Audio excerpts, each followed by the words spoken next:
বড় এক প্রশ্নের জায়গা, বড় এক বিতর্কের জায়গা, প্রতিবাদ না বিশৃঙ্খলা।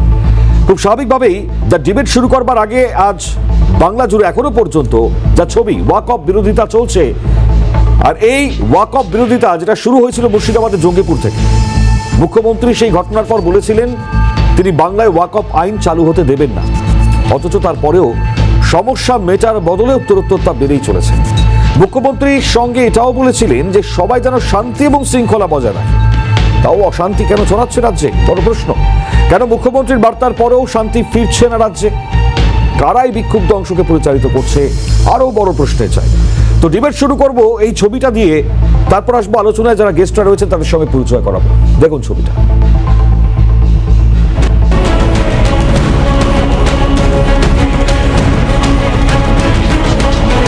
ওয়াকফ আইন নিয়ে ক্রমেই বিক্ষোভ বাড়ছে রাজ্যে। মঙ্গলবার মুর্শিদাবাদের জঙ্গিপুর অগ্নিগর্ভ হয়ে উঠেছিল। বিক্ষোভকারীদের হাতে আক্রান্ত হয় পুলিশও। এর পরদিন মহাবীর জয়ন্তী উপলক্ষে নেতাজি ইন্ডোরে একটি অনুষ্ঠানে যোগ দেন মুখ্যমন্ত্রী। সেখানে ওয়াকফ আইন সম্পর্কে সংখ্যালঘুদের উদ্দেশ্যে তিনি সাফ জানিয়ে দেন বাংলায় ডিভাইড অ্যান্ড রুল হবে না, তবে একই সঙ্গে সবাইকে শান্তি বজায় রাখারও আবেদন করেছিলেন মমতা।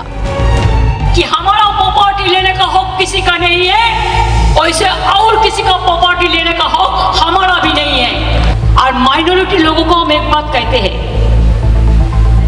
देखिए आप लोग को दिल में दुख हुआ है वक़्फ़ प्रॉपर्टी के लेके, आप भरोसा रखिए बंगाल में ऐसा कुछ नहीं होगा जिसमें कोई डिवाइड एंड रूल होगा।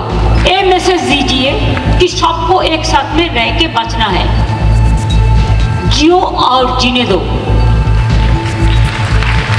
इसके लिए बेसमाल होने का बात नहीं है। মুখ্যমন্ত্রীর ওই বার্তার পরও কমেনি ওয়াকফ বিরোধিতার ঝাঁঝ। উল্টে রাজ্যের আনাচে কানাচে তা ছড়িয়ে পড়ছে আরও জোরালোভাবে। জঙ্গিপুরের পর মুর্শিদাবাদেরই সুতি, লালগোলা, শামশেরগঞ্জের ডাকবাংলায় বিক্ষোভ হয়েছে। এছাড়াও উত্তর ও দক্ষিণ 24 পরগনা সহ রাজ্যের বিভিন্ন জায়গায় ছড়াচ্ছে বিক্ষোভের আগুন। তার মধ্যে মুর্শিদাবাদই বারবার হয়ে উঠছে বিক্ষোভের ভরকেন্দ্র।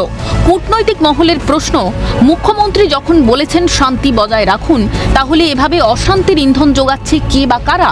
কাদের বলে বলিয়ান হয়ে সংখ্যালঘু সমাজের সাধারণ মানুষগুলি এভাবে উগ্র হয়ে উঠছে? এভাবে সরকারি সম্পত্তি নষ্ট করে তাণ্ডব লীলা চালিয়ে আইন শৃঙ্খলা শিকেই তুলে কি প্রমাণ করতে চাইছে সেই দলটা? এই অশান্তি যদি না থামে তাহলে কি হতে পারে সেই চিন্তা কি নেই প্রশাসনের? কি করছে তারা? যেখানে চাকরিহারাদের ওপর চলেছে বেদম লাঠি, সেখানে এইসব বিক্ষোভকারীরা কেন দেদার ভাঙচুর চালিয়ে পার পেয়ে যাচ্ছে? কিভাবে এরা দিব্যি বিক্ষোভ জারি রাখতে পারছে? আর সেই বিক্ষোভের রেশ কি করে পৌঁছে যাচ্ছে এক প্রান্ত থেকে অপর প্রান্তে? কাদের মদত রয়েছে এর পেছনে? কেন বারবার কোনো না কোনো বিষয়ে অশান্ত হয়ে উঠছে বাংলা? রাজ্য সরকারের কি কোনো দায় নেই এই অশান্তিকে স্থির করার? ক্যালকাটা নিউজ।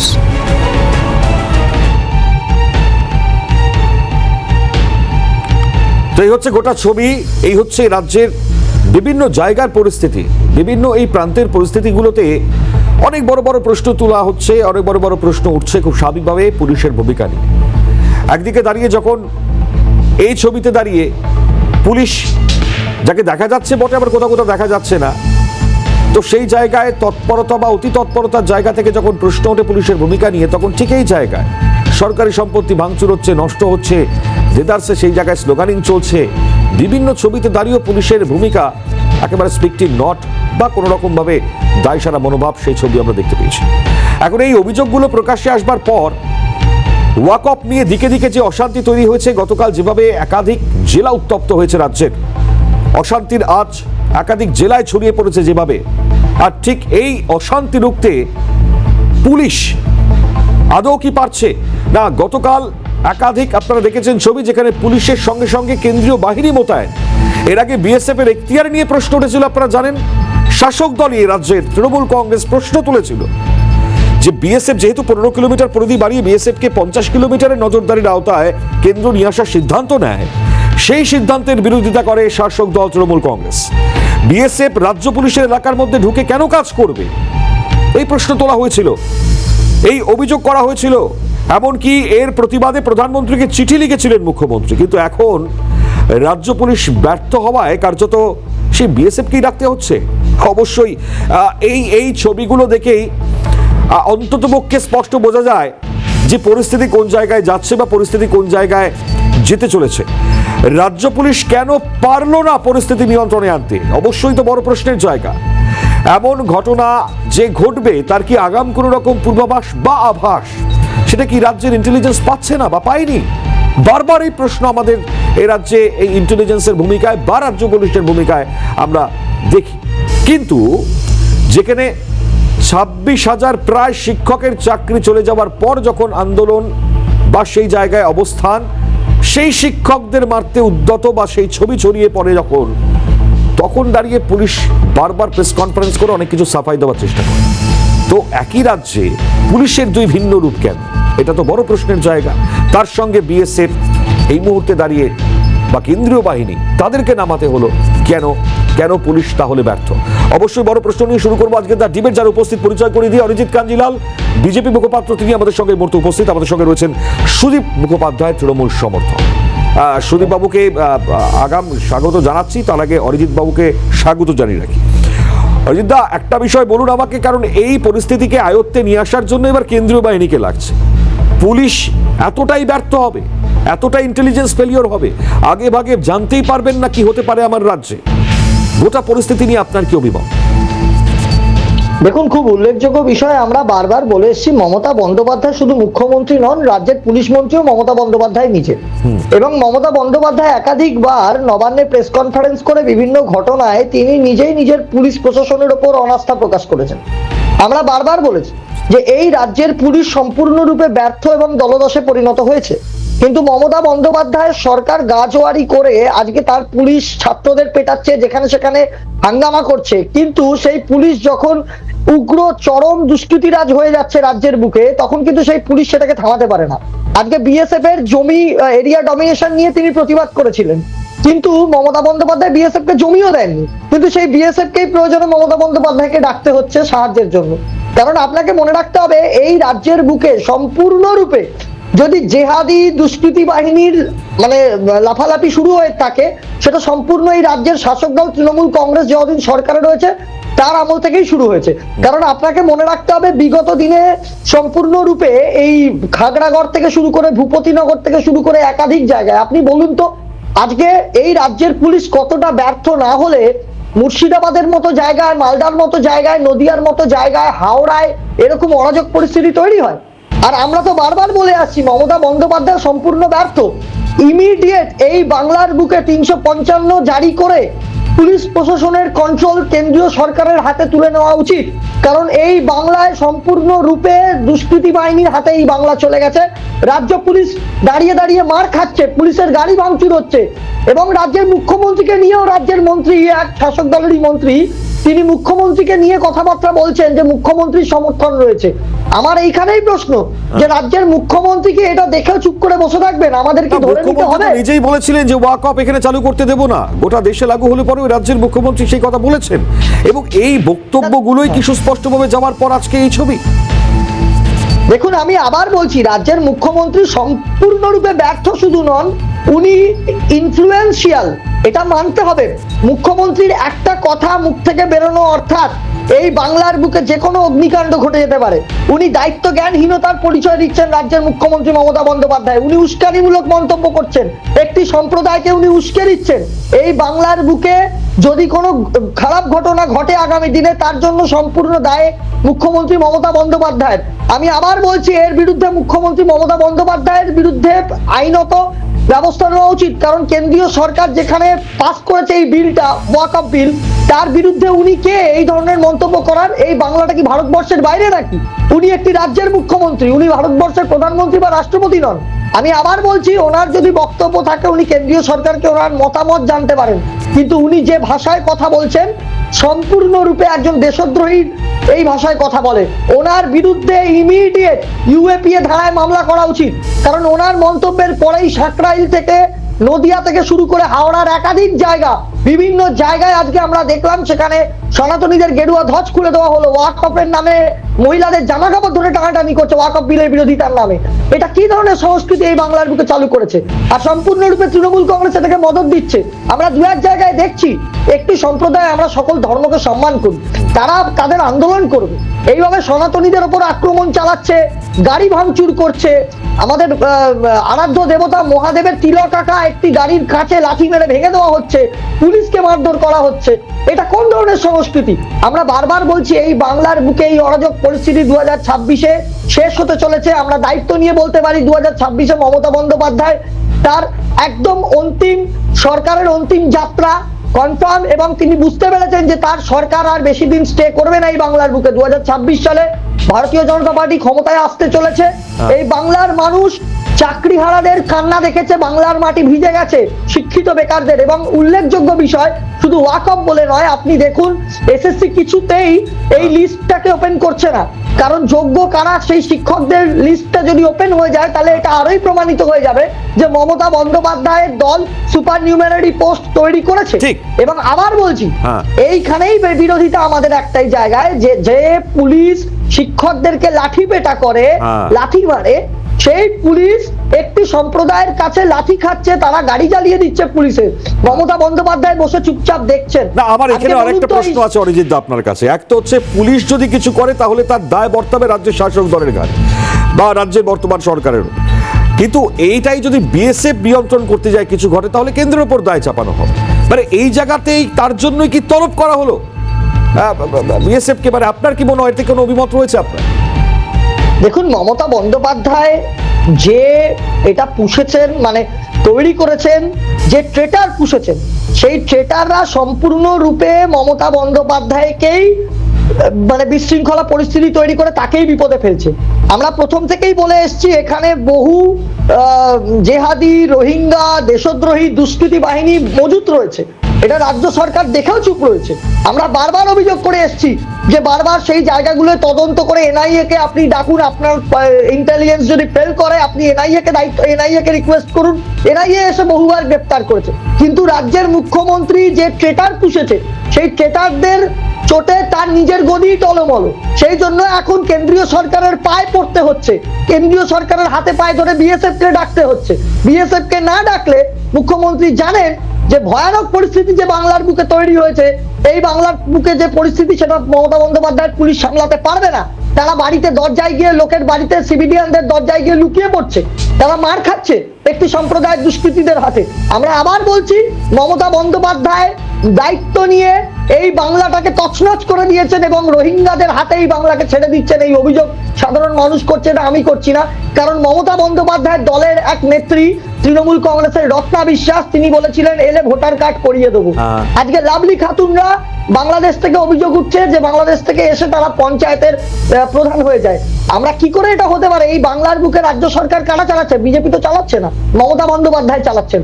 মমতা বন্দ্যোপাধ্যায় যে ব্যর্থ এবং মানে কনস্পিরেটর, এটা আমরা বলছি না, এটা মানুষ বলছে। আমরা বলতাম এতদিন ধরে মমতা ব্যানার্জি আপনি পদত্যাগ করুন, কিন্তু মমতা ব্যানার্জি পদত্যাগ করা তো দূরের কথা, এখন তো প্রমাণ হচ্ছে তিনি কনস্পিরেটর। তিনি যে ধরনের মন্তব্য করছেন, তার মন্ত্রী সিদ্দিকুল্লাহ চৌধুরী সেম মন্তব্য করছেন। সে আরো দুপায়ে গিয়ে বলছে আমরা আগে জেলাকে টাইট দেবো, তারপর কলকাতাকে টাইট দেবো। আর তিনি দাঁড়িয়ে বলছেন, বিভিন্ন ভিডিওয়ে দেখা যাচ্ছে যে মুখ্যমন্ত্রীর সাথে আমার কথা হয়েছে, মুখ্যমন্ত্রী খুব খুশি আমাদের জমায়েত দেখে। তারপরেই হাওড়া, সাঁকরাইল, বিভিন্ন জায়গায় সনাতনীদের উপর আক্রমণ। মমতা বন্দ্যোপাধ্যায় কি চাইছেন? জেহাদিদের হাতে, রোহিঙ্গাদের হাতে, দুষ্কৃতীদের হাতে রাজ্যটাকে ছেড়ে দিতে? না, এটা তো অরিজিৎদা বড় প্রশ্ন, কারণ বাংলাদেশের অস্থির পরিস্থিতিতে দাঁড়িয়ে এরকম বিশেষ বিশেষ কিছু মুহূর্তের জন্য দাঁড়িয়ে যারা ইন্টেলিজেন্সরা রয়েছেন, যারা চর্চা করেন, তারা বারবার বলেছেন যে কোনো সময় যে কোনো বড় ধরনের হামলা বা এই নিশানাটা কিন্তু আমার শহর বা রাজ্যের জায়গায় চলে আসতেই পারে। তো সেই জায়গায় দাঁড়িয়ে সংযত হয়ে বার্তা দেওয়া বা ওয়াকফ বিল নিয়ে ঠিকঠাকভাবে বোঝানো, যেটা ইতিমধ্যে আইনে পরিণত হয়েছে, সেই কাজটা না করে যদি আমি ভুল বোঝাতে থাকি বারবার কনস্ট্যান্টলি, তাহলে পরে তো ভয়ঙ্কর পরিস্থিতি আগামী সময় আরো তৈরি হবে। এক্স্যাক্টলি, কারণ দেখুন ওয়াকফ বিলটা আনার পরে এটা কিন্তু মুসলিম মানে সম্প্রদায়, মানে যারা সংখ্যালঘু সম্প্রদায়, তাদের উন্নয়নের জন্যই আনা হয়েছে। এটা কিন্তু একাধিক অসঙ্গতি বিল আনার আগে ছিল, যেটা চলে যাবে, এই অসঙ্গতিগুলো আর থাকবে না বিল আসার পর, এবং সেখানে সকল ধর্মেরই সেখানে শৃঙ্খলা বজায় থাকবে, এবং সেখানে কোনো ঔদ্ধত্যের জায়গা নেই। এটা নরেন্দ্র মোদীজি যে চিন্তা করেছেন সেটা সংখ্যালঘু সমাজের জন্যই চিন্তা করেছেন। আপনি বলুন 3 তালাক ব্যান করা থেকে শুরু করে ওয়াকফ বিল থেকে শুরু করে একাধিকবার, আজকে আপনি বলুন প্রধানমন্ত্রী আবাস যোজনার যে বাড়িগুলো, আজকে বলুন তো সেগুলো কি ধর্ম দেখে দেওয়া হয়? সেখানে একাধিক জায়গায় প্রধানমন্ত্রী আবাস যোজনার বাড়ি কিন্তু মানুষ পায়, কিন্তু রাজ্যের সরকার সেটাকে বাংলা আবাস যোজনার নামে নাম চেঞ্জ করে শুধুমাত্র শাসক দলকে পাইয়ে দেওয়ার চেষ্টা করে। আজকে প্রধানমন্ত্রী নরেন্দ্র মোদী ধর্ম দেখে, জাত দেখে তিনি কিন্তু কোনো কিছু করেননি। তিনি আপামর দরিদ্র জনগণের জন্য সম্পূর্ণরূপে সরকারকে নিয়োজিত করেছেন। কিন্তু উল্লেখযোগ্য বিষয়, মমতা বন্দ্যোপাধ্যায় ভোট ব্যাংকের স্বার্থে সম্পূর্ণরূপে রোহিঙ্গাদেরকে স্পেস দিচ্ছে। এটা আমি বলছি না, বিভিন্ন মিডিয়ার সাধারণ মানুষ জনগণ তুলে ধরছে বিভিন্ন রাস্তাঘাটে, এবং তারা তাদের আক্রোশ প্রমাণ করছে। তাদের আক্রোশটাই প্রমাণ করে দিচ্ছে মমতা বন্দ্যোপাধ্যায় সম্পূর্ণভাবে ভোট ব্যাংকের স্বার্থে, নিজের ক্ষমতায় থাকার স্বার্থে তারা সম্পূর্ণ রোহিঙ্গা অনুপ্রবেশকারীদেরকে মাথায় তুলেছে। এবং আমি বলছি যে অস্ত্র মমতা বন্দ্যোপাধ্যায় তৈরি করছে, সেই অস্ত্রের আঘাতেই এই রাজ্য সরকারের পতন হবে। এবং আগামী দিনে আমি বলছি মানুষের ভোটে এই রোহিঙ্গা জেহাদি তারাও উচিত শিক্ষা পাবে, কারণ এই সরকার, তৃণমূলের সরকার 2026-এর পর থাকবে না, এটা আমি দায়িত্ব নিয়ে আপনাকে বলতে পারি। তারপরে এনআইএ করানো হবে, এনআইএ দিয়ে যারা এই সমস্ত জেহাদি রোহিঙ্গা দুষ্কৃতীরা লাফালাফি করছে তাদেরকে জেলের পেছনে ঢোকানো হবে। মমতা বন্দ্যোপাধ্যায়ের ক্ষমতা থাকলে রাজ্য সরকারের পুলিশে যখন ব্যর্থ হচ্ছে, তাহলে আবার কেন্দ্রীয় বাহিনীকে ডেকে নিয়ে আসার প্রয়োজনীয়তাটা কেন হলো? মানে এই জায়গাটা এখানেই তো আমরা তো বলছি, আপনি বলুন শীতলকুচিতে যখন অস্ত্র কেড়ে নেওয়ার চেষ্টা হয় কেন্দ্রীয় বাহিনীর, তখন মমতা বন্দ্যোপাধ্যায় তার বিরুদ্ধে কোনো কথা বলেন না। তিনি বলেন শীতলকুচিতে লোককে গুলি করে কেন মেরে দেওয়া হলো। আমার খুব পরিষ্কার কথা, প্রত্যেকটা মৃত্যু দুঃখজনক, কিন্তু যেখানে অরাজক পরিস্থিতি তৈরি করা হচ্ছে, আপনি দেখুন এই বর্ডার সংলগ্ন অঞ্চলগুলো, মালদা, মুর্শিদাবাদ, নদিয়া, আমি বলিনি, এটা অধীর চৌধুরী বলেছেন কংগ্রেসের, যে মুর্শিদাবাদ, মালদা এগুলো বাংলাদেশের কেউ কেউ দাবি করতে পারে, অর্থাৎ সেখানে সম্পূর্ণ রোহিঙ্গা অনুপ্রবেশকারীরা ভরে গেছে। আমি তো বারবার বলছি মমতা বন্দ্যোপাধ্যায় পারবেন না, উনি 24 ঘন্টা থেকে 48 ঘন্টার মধ্যে পদত্যাগ করুন। ওনার হাতের বাইরে চলে গেছে পরিস্থিতি, ওনার নিজের কোনো কন্ট্রোল নেই। আর যে পরিস্থিতি উনি তৈরি করেছেন নিজে এতদিন ধরে, এত বছর ধরে, এই 3টে টার্মে রোহিঙ্গাদেরকে স্পেস দিয়ে কোনো মানে তার বিরুদ্ধে ব্যবস্থা না করে, আমি সেটাই বলতে চাইছি যে এটা একমাত্র বিএসএফ ছাড়া কেউ সামলাতে পারবে না, কেন্দ্রীয় বাহিনী ছাড়া। এবং মমতা বন্দ্যোপাধ্যায় সম্পূর্ণরূপে বিএসএফ এর বিরুদ্ধে যে অরাজক মন্তব্য করেছেন, তৃণমূল কংগ্রেসের সমস্ত নেতা নেত্রীরা বিভিন্ন সময় বিএসএফ এ ভারতীয় সৈন্যদেরকে, ভারতীয় জওয়ানদের বিরুদ্ধে কটু মন্তব্য করেছেন, সেই মমতা বন্দ্যোপাধ্যায়কে বিএসএফ এর কাছে হাত জোর করে তাদেরকে ডাকতে হচ্ছে। কারণ যে এরিয়া ডমিনেশন সেই দিন শুরু হলে মমতা বন্দ্যোপাধ্যায়কে কিন্তু আজকে কিন্তু সেই দিনটা দেখতে হতো না। মমতা বন্দ্যোপাধ্যায় বিএসএফ কেন চেক করবে, কেন এরিয়া ডমিনেশন করবে, কেন রোহিঙ্গাদের অনুপ্রবেশকারীদের খুঁজে বার করবে, কেন জেহাদি দেশদ্রোহীদের খুঁজে বার করবে, তার বিরুদ্ধে তিনি হঠাৎ করে বিএসএফ এর এরিয়া ডমিনেশনের বিরুদ্ধে প্রতিবাদ শুরু করলেন। তিনি এত বড় বড় কথা বলেন ওয়াকফ বিল মানবো না। উনি কে? ওয়াকফ বিল মানা না মানা ওনার হাতে রয়েছে? উনি যা ইচ্ছে তাই বললে হবে? রাজ্যের সরকার উনি একটা রাজ চালাচ্ছেন, কেন্দ্রীয় সরকারের হাতে তারা বিল পাস করেছে। সেই জায়গা থেকে মমতা বন্দ্যোপাধ্যায়ের সরকার তার বিরোধিতা করছে রাজ্যের বুকে, এবং একটু সম্প্রদায়কে উস্কানি দেওয়া হচ্ছে। এটা ঘোরতর বিরোধী, আমরা এর ধিক্কার জানাই। এবং তার জন্য আগামী দিনে মমতা বন্দ্যোপাধ্যায়ের বিরুদ্ধে আইনানুগ ব্যবস্থা হবে। আর বিএসএফ শুধু একটা জায়গায় নয়, আপনি মিলিয়ে নেবেন, এরপরে বিভিন্ন জায়গায় বিএসএফ ঢুকবে। কারণ মমতা বন্দ্যোপাধ্যায়ের হাতে, মমতা বন্দ্যোপাধ্যায়ের রাজ্যের পুলিশের হাতেও আর কোনো পাওয়ার নেই যে এই দুষ্কৃতী বাহিনীকে তারা সামাল দেবে। কারণ তারা জানে যে সম্পূর্ণরূপে যে অস্ত্র তারা শান দিয়েছে, সেই অস্ত্রেই তারা আঘাতপ্রাপ্ত হচ্ছে। এবং সেই ট্রেটাররা মমতা বন্দ্যোপাধ্যায় সরকারকেও ছেড়ে কথা বলবে না। এর জন্য একমাত্র রাস্তা 355, এবং 355 জারি করে অবিলম্বে রাজ্যের পুলিশকে কেন্দ্রীয় সরকারের হাতে তুলে নেওয়া উচিত। এবং মমতা বন্দ্যোপাধ্যায় সম্পূর্ণরূপে ব্যর্থ, এটা প্রমাণিত। আমি আবার বলবো, ঠিক গুরুত্বপূর্ণ জায়গা অরিজিৎ দা যেটা বলছেন, তাৎপর্য রয়েছে এই পরিস্থিতির জায়গায় দাঁড়িয়ে, যে প্রশ্নের জায়গা এই মুহূর্তে অ্যারাইজ হচ্ছে। এবং এটাও খুব গুরুত্বপূর্ণ জায়গা, যেখানে দাঁড়িয়ে আজ নিয়ন্ত্রণের বাইরে চলে যাওয়ার পর সেই বিএসএফকেই ডাকা হলো। এবং বিভিন্ন জায়গায় কেন্দ্রীয় বাহিনী তারা ইতিমধ্যেই পৌঁছিয়েছেন। আমি এক এক করে একটা ছবি আপনাদের সামনে তুলে ধরবার চেষ্টা করব, যে ছবিগুলোতে অবশ্যই গুরুত্ব থাকবে। আপনারা দেখুন এই মুহূর্তে মানে আবার রাজ্যে বিরোধিতা যে কেউ করতে পারে, যে কোনো কিছুর বিরোধিতা হতেই পারে, কিন্তু সেই বিরোধিতা মানেই যদি অশান্তি, হিংসা, সরকারি সম্পত্তি নষ্ট, ভাঙচুর, আগুন জ্বালিয়ে দেওয়া, গাড়িতে জ্বালিয়ে দেওয়া, গুলি চলা, এটা কোন ধরনের, কি ধরনের বার্তা? এটা কি ধরনের বিরোধিতা? আজকে এক এক করে বিভিন্ন ছবি আরো আমরা দেখেছি। কোথাও হিন্দুত্ববাদী সেই ফ্ল্যাগ বাস থেকে সরিয়ে ফেলতে হবে, এটা নিদান দেওয়া হচ্ছে, এবং সেই ছবি সোশ্যাল মিডিয়ায় ছড়িয়ে পড়েছিল। এই ছবিগুলো কেন, এই পরিস্থিতিগুলো কেন উঠবে? আজকে এই ছবিগুলো দেখবার পর খুব স্বাভাবিকভাবেই সর্বসাধারণ মানুষজন যারা পথে ঘাটে বেরোন, তারা কি অবস্থায় থাকবেন? আজকে ঠিক যে ছবি আপনারা দেখতে পাচ্ছেন, বারবার কেন এই বাংলায় এই ছবি সামনে আসবে? আপনারা জানেন আগে নাগরিকত্ব সংশোধনী আইন, সেই সময় আমরা দেখেছিলাম ক্ষোভের আগুন কোথায় গিয়েছিল। আর এই বাংলায় বিশেষ করে জঙ্গিপুরের মতন জায়গা, মুর্শিদাবাদের, বা শুধু মুর্শিদাবাদই কেন, এই মুহূর্তে একে একে যেভাবে ক্ষোভ বিক্ষোভ ছড়িয়ে পড়ে, শামসেরগঞ্জ, আমতলা, পাক সার্কাস, চাপাদানি, লালগোলা সহ হাওড়া, বিভিন্ন জায়গায় আপনারা দেখেছেন এই ছবি। ঠিক এই জায়গায় যখন রাজ্যের পুলিশ একাধারে বিরোধীরা যখন পথে নামছেন তাদের আটকাতে বদ্ধপরিকর তারা হন, সেই সময় একেবারে ব্যারিকেড টু ব্যারিকেড থাকে। আরজি করের মতন ঘটনায় পুলিশের ভূমিকা আপনারা দেখেছেন। ইনফ্যাক্ট এই মুহূর্তে দাঁড়িয়ে শিক্ষক, তাদের উপর চড়াও হওয়া, লাথি মারার ছবি পর্যন্ত সামনে এসছে। এত মরিয়া এ রাজ্যেরই পুলিশ, আইন শৃঙ্খলা যাতে কোনো রকম বিঘ্ন না হয়, ঠিক এই ছবিটাই বিপরীতমুখী হয়ে যাচ্ছে যখন নির্দিষ্টভাবে এই ধরনের ঘটনা ঘটছে বা এই ধরনের প্রতিবাদ সংগঠিত হচ্ছে, তখন পুলিশ নিয়ন্ত্রণে আনতে পারছে না। আজ অবশেষে দাঁড়িয়ে বিএসএফ এর তরফে বিভিন্ন জায়গায় আজ নামতে হলো। তৃণমূল সমর্থক সুদীপ মুখোপাধ্যায় রয়েছেন আমাদের সঙ্গে, সুদীপের কাছে সুদীপবাবু রয়েছেন আমাদের সঙ্গে। সুদীপবাবু, একটাই প্রশ্নের জায়গা আপনার কাছে, আজ যা ছবি চলছে তাতে আম পাবলিক, সাধারণ মানুষ তারা ভীত সন্ত্রস্ত। আমার রাজ্যে প্রতিবাদ মানে কি বিশৃঙ্খলা তৈরি হবে? কেন রাজ্যের পুলিশ পারবে না বিএসএফ কে আনতে হবে? এই বিএসএফ এর ওপর তো নানানবিধ প্রশ্ন ওঠে বারবার, এ রাজ্যের সরকার করে কেন? দেখুন, যে ঘটনাটা ঘটছে, যে বা যারা ঘটনাটা ঘটাচ্ছে, সেটা প্রথমত খুঁজে বার করতে হবে তাদেরকে। এবারে যারা করছে সেই জিনিসটা ডেফিনেটলি বিশৃঙ্খল জিনিস, এই জিনিসটা সমর্থন আমরাও করি না বা কোনো সরকার এই জিনিসটা সমর্থন করে না। এবারে রইল কথা পুলিশের কথা, পুলিশ যখন লাঠিচার্জ করবে বা কাউকে কিছু করবে তখন পুলিশের, আপনি বলছেন সরকার সমর্থন করে না, সরকারের রাজ্যের মুখ্যমন্ত্রী বলছেন আমি ওয়াকফ নিয়ে বিরোধিতা করছি, এই রাজ্যে আমি লাগু করতে দেব না, বিরোধিতা করছি, ওয়াকফ নিয়ে বিরোধিতা করছি, এর অর্থ ওটা নয় যে মুখ্যমন্ত্রী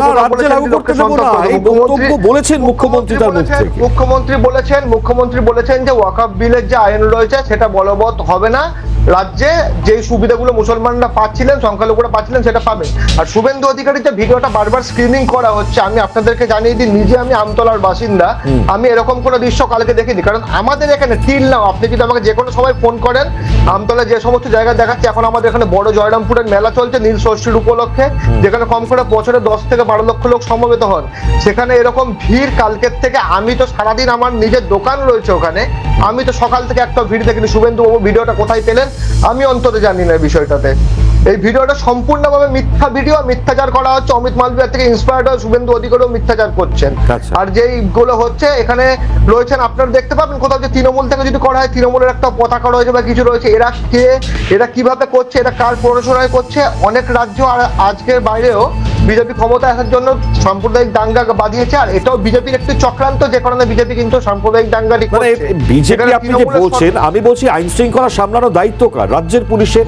সেই রাজ্যের পুলিশ ব্যর্থ হচ্ছে কেন এক্ষেত্রে? অন্যদিকে শিক্ষকদের উপর তো লাঠি চার্জ করা, লাথি মারাতে ব্যর্থ হচ্ছে না পুলিশ? শিক্ষকদের উপরে যখন করা হচ্ছে, একটি থানায় গিয়ে যদি কেউ বলে পেট্রোলে জ্বালিয়ে দেবো বা ইয়ে করবো, সেখান থেকে লাঠিচার্জ মানুষ তো পুলিশের গাড়ি ভাঙচুর করছে, এখানে কোনো রকম ব্যাপার নয়। পুলিশ মার খাচ্ছে, আহত হচ্ছে, কোনো ব্যাপার নয়। এখানে পুলিশ চুকে যদি অর্ডার, যেখান থেকে যে লোকাল দেখতে পাবে স্থানীয় নেতৃত্বের অর্ডার কি রয়েছে, বা তারা যখন বারবার করে, যখন রিসেন্টলি মুর্শিদাবাদের ঘটনা নিয়ে, আমি মুর্শিদাবাদের ঘটনা কিন্তু প্রত্যেকে কিন্তু বলেছেন যে ওখানে ওর জিনিসটা পুরোপুরি ভাবে আয়ত্তে আনা হচ্ছে। কেউ যদি অশান্তি করতে চায় তাকে রেয়ার দেওয়া হবে না। এবার জিনিসটা যেটা হয়েছে সেটা কার প্ররোচনায় হচ্ছে সেটা প্রথমত খুঁজে বার করা উচিত। চলো। ডেফিনেটলি এই জায়গাতে রাজ্য পুলিশের উচিত যে আলাদাভাবে এই জিনিসটা দেখার। স্বাভাবিকভাবেই যে পরিস্থিতি নিয়ে আলোচনা করছি, এই ওয়াকফের বিরোধিতা যে কেউ করতে পারেন, কিন্তু বিরোধিতার নামে যে ধ্বংসাত্মক বা হিংসাত্মক পরিস্থিতি তৈরি হচ্ছে, এটার কারণ কি, এটার মানেই বাকি। এবং ঠিক এই জায়গায় রাজ্যের পুলিশ ব্যর্থ আইন শৃঙ্খলা নিয়ন্ত্রণে, সেই জায়গায় বিএসএফ এর ডাক পড়েছে।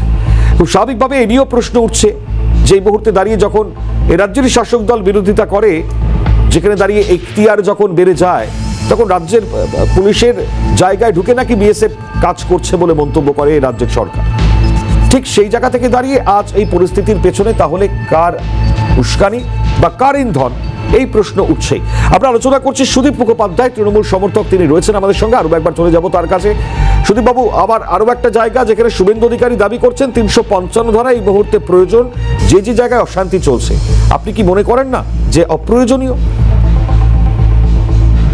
যদি জিনিসটা যদি সীমার বাইরে বেরোয় তখন রাজ্য সরকার অবশ্যই সেই জিনিসটার প্রতি যাবে, ঠিক আছে, যদি রাজ্য সরকার মনে করে। কিন্তু বিরোধীরা অনেক কিছু মনে করে, কিন্তু যখন বিরোধীদের কালকে যখন বিরোধীরা আরজি করের কেস নিয়ে যখন সরকার নিজে সিবিআই কে ডাকে, তখনও বিরোধীরা মনে করে সরকারের বিরুদ্ধে র্যালি বার করবে। কিন্তু বিরোধীরা উত্তরপ্রদেশে যখন একজন মেয়েকে কিছুদিন আগে ধর্ষণ করা হলো, সেখানের জন্য বিরোধীদের কোনো কথা নেই। মণিপুরে দিনের পর দিন অশান্তি এখনো চলছে, সেই জায়গায় বিরোধীদের কোনো ভাষা নেই। সেখানে কেন্দ্র সরকারের কেউ বলেন যে নরেন্দ্র মোদীকে পদত্যাগ করা উচিত বা বিজেপির মুখ্যমন্ত্রীর পদত্যাগ দরকার। কিন্তু যখন তৃণমূলের ক্ষেত্রে জিনিসটা হয়, রাজ্য সরকার যখন নিজে জিনিসটা বলছে জিনিসটা উচিত না, রাজ্য সরকার যখন নিজের বিরুদ্ধে রয়েছে, জিনিসটা কিন্তু সমর্থন করছে না রাজ্য সরকারের উচ্ছৃঙ্খলাকে। আমি আবার বলছি, আমার কথাটা অন্যভাবে নেবেন না। ওয়াকফ বিলের যেটা রয়েছে, মমতা বন্দ্যোপাধ্যায় অবশ্যই বলেছেন সেটা এখানে বলবৎ হবে না, যারা যা সুবিধা পাচ্ছিলেন পাচ্ছেন। তারপরে যখন জিনিসটা চলছে, এই জিনিসটা ভেবে নিতে হবে ওয়াকফ বিলে এমন কি রয়েছে যা নিয়ে বিরোধিতা চলছে। সেটা মুখ্যমন্ত্রী দলনেত্রী উনি যেটা ঠিক মনে করেছেন ওটা ওই জায়গাতে আমি যাচ্ছি না। আমি যে কথাটা বলছি সেইটা আসলে আমি টপিকে ফিরছি। তাহলে এই ব্যাপারটাতে যখন বলা হচ্ছে যে মুখ্যমন্ত্রী নিজে বলেছেন কোন জায়গায় বিশৃঙ্খলা না করতে, বা লোকাল নেতৃত্ব বলেছে, তো সেই জায়গা থেকে যখন কারা এগুলো বাধাচ্ছে, আজকে মুর্শিদাবাদে হচ্ছে, কে বলতে পারে না যে অধীর চৌধুরী যে এতদিন ধরে ওখানে এমপি ছিলেন, এই ঘটনাটি পেছনে উনি নেই? কে বলতে পারে না যে এখানে আগে অনেক ঘটনা দেখা গেছে যে মুর্শিদাবাদ বা অনেক জায়গায় ঘটেছে, সেই ঘটনাগুলো ফেক ঘটনা, বাংলাদেশের ভিডিওকে বাংলায় বলে চালানো যায়। আজকের দিনেও দাঁড়িয়ে হাওড়া, উত্তর 24 পরগনা, দক্ষিণ 24 পরগনা কি করে হচ্ছে? প্রতিটা জায়গাতে এইভাবে বাঁধানো কোনো না, মানে সেখানে কেউ আছেন কি মানে এরকম পরিস্থিতি তৈরি করতে পারেন বিরোধীরা? তার জন্য তৈরি করার জন্য ভুয়ো ভোটারের মতন যে ভুয়ো মুসলিম আসছে না বা ভুয়ো অন্য কেউ আসছে না, সেটা ভেরিফিকেশন কে করবে? যে বাইরের থেকে লোক এনে বিজেপি এটা করাচ্ছে না। বারবার যখন বিজেপির অনেক র্যালি হয়, সেখানেও বিজেপি বাইরের থেকে লোক নিয়ে আসে। বাইরের থেকে লোক আনার বলতে ওই আপনাদেরই মানে তৃণমূল কংগ্রেসেরই একজন নেত্রীর কথা শুনেছিলাম যে ভোটার কার্ড কি করে তৈরি করা যায়, বাইরে থেকে বাংলাদেশ থেকে আসলে পরে সেটা করে দেন জাকির দা। আপনি নিশ্চয়ই শুনেছিলেন সেই কথা। রত্না বিশ্বাস। কিন্তু যে জায়গায় ভুয়ো ভোটার যে কার্ডগুলো আমরা লিস্টগুলো আমাদেরকে বারবার করে দেখানো হচ্ছে, ওগুলো কিন্তু একটা কিন্তু রাজ্যে না, সবকটা বাইরে ওই জিনিসগুলো প্রমাণিত। সুতরাং কে কি বললো, ডকুমেন্টস কি থাকলো, সেই জিনিসটার মধ্যে একটা ব্যাপার থাকছে না। এই জিনিসটা দেখুন, তো উনি কি বলেছেন একজনের কথাই তো কিছু জানেন, কিন্তু আমাদের কাছে বারবার করে আমরা প্রমাণ পেয়েছি, আপনি আমি সবাই প্রত্যেকে প্রমাণ পেয়েছি বাইরের রাজ্যে কিভাবে বারবার করে এইভাবে দাঙ্গা বাঁধানো হয়েছে। যেই জিনিসগুলো সিনেমাটাও ঘটে, সেই জিনিসগুলো কিন্তু বাস্তব থেকে বাস্তব চরিত্র থেকে কিন্তু জিনিসগুলো নেওয়া হয়। সুতরাং যে জিনিসগুলো হচ্ছে সেই জিনিসগুলো ঘটছে না, জিনিসগুলো আপনার কি মনে হয় না মানে যখন বাংলাদেশের অস্থির পরিস্থিতি চলছে, যখন বারবার ইন্টেলিজেন্সের তরফ থেকে বলা হচ্ছে যে এই রাজ্যে বিভিন্ন পরিস্থিতি তৈরি হতে পারে, তাই এই জায়গায় যাতে পুলিশ প্রশাসন সতর্ক হয়, জেহাদি ধরনের কাজকর্ম হতে পারে, ব্লাস্ট হতে পারে, অনেক ধরনের প্রশ্ন এসেছিল, অনেক ধরনের পরিস্থিতি নিয়ে আমরা কালচার করেছি। বাংলাদেশ থেকে যখন এই রাজ্যে আমি বলছি সেই জায়গায় দাঁড়িয়ে, আপনার কথা অনুযায়ী তো না বাংলাদেশ থেকে লোক আসছে, আপনার কথা অনুযায়ী বাংলাদেশ থেকে আমার কথা অনুযায়ী নয়, আমি বলছি সেই জায়গায় অনেকটা দরকার ছিল পুলিশ প্রশাসনকে অ্যাক্টিভ থাকা, ইন্টেলিজেন্সকে অ্যাক্টিভলি, যে বক্তব্য এসছে তাতে অ্যাক্টিভলি কাজ করা। কেউ ধরতে পারলো না, এত বড় একটা ঘটনা ঘটে যেতে পারে ওয়াকফ নিয়ে, এ ধরনের পরিস্থিতি তৈরি হতে পারে, তাহলে আমার রাজ্যের পুলিশের কাজটা কি? এই জিনিসটা নিয়ে বারবার থেকে যখন থেকে আইনটা এসেছিল তখন থেকেই বারবার করে প্রত্যেকটা জায়গাতেই আমাদের মানে কেন্দ্র সরকার ইচ্ছাকৃতভাবে একটা যাতে অশান্তি ইলেকশনের আগে তৈরি হয় সেই কারণে এই জিনিসগুলো করেছে, আর কিছু না। এই জিনিসগুলোতে রাজ্য সরকারের বা রাজ্যের কোনো মানুষের নিজের মস্তিষ্ক প্রসূত নয়, এই জিনিসটা বাঁধানো হচ্ছে। জিনিসটা কিন্তু তৃণমূলের কোনো এই জিনিসটাতে দায় নেই বা রাজ্য সরকারের কোনো দায় নেই। এই জিনিসটা জোর করে কেন্দ্র সরকার বাজিয়ে নিজেরাই আবার বিএসএফ পাঠিয়ে নিজে আবার ভালো হওয়ার চেষ্টা করছে এখানে, যে পাবলিককে দেখাচ্ছে আমরা এতটা জনদরদি। এই জিনিসটাতে রাজ্য সরকারের কোনো দায় নেই। জনদরদি যে রাজ্য সরকার নয় এই জিনিসটা তবুও সেটা আপনি কিভাবে বলছেন আমি আটকানোর জানি চেষ্টা না। করছে। আর কেন্দ্রের সরকার কি শুধুমাত্র এই বাংলাকেই চুজ করছে? জনদরদি তাহলে যেখানে ডবল ইঞ্জিন সরকার চলছে দাদা, সেখানে তাহলে ওরা কখনো কেন পাঠাচ্ছেন? আজকে অনেক জায়গা রয়েছে বাংলার বাইরে, সেই জায়গাগুলো কন্ট্রোলে নেই। আমি বুঝলাম, এখন অব্দি মণিপুর অব্দি কন্ট্রোলে আসেনি। ওয়াকফ তো একটা আইন, সেখানে আমার রাজ্য মানবে না বাকি গোটা দেশ মানবে, এটা কি সম্ভব? আমার রাজ্যের মুখ্যমন্ত্রী বলেছে এটা নিয়ে, ওনার যে জিনিসটা পছন্দ নেই, উনি বলেছেন যে এখানে যে যে অধিকারগুলো যদি কোনো অধিকার কেড়ে নেওয়া হয়, সেই অধিকারগুলো যেমন কেন কেড়ে নেওয়া হবে? ওই জন্য তো আমি জিজ্ঞেস করছিলাম ওয়াকফে এমন কি আছে যা নিয়ে বিরোধ হচ্ছে, একটু আমাকে বলে দিন, দর্শকরাও জানতে পারবে। এরকম কোনো বিধান আছে কেড়ে নেওয়া হবে সম্পত্তি? আমাদের কোথাও গিয়ে মনে হচ্ছে যে অধিকার কেড়ে নেওয়া হচ্ছে, সেখানে সেই জায়গা থেকে দাঁড়িয়ে মনে হওয়া দিয়ে একটা ঘটনা চলে যাবে, এত বড় ঘটনা তৈরি হবে, এর দায় নেবেন না? মুখ্যমন্ত্রী নিজে বলেছেন যে যেরকম ভাবে যা চলছিল আগে সেটাই চলবে। সেটা মুখ্যমন্ত্রী সুপ্রিম কোর্টের বক্তব্য মানেন না, সুপ্রিম কোর্ট যা রায় দেন সেটাও মনে হচ্ছে তার ঠিক নয়, তিনি সেই জায়গায় কমেন্টস করেছেন। মুখ্যমন্ত্রী নিশ্চয়ই সবার উপর তো নয়।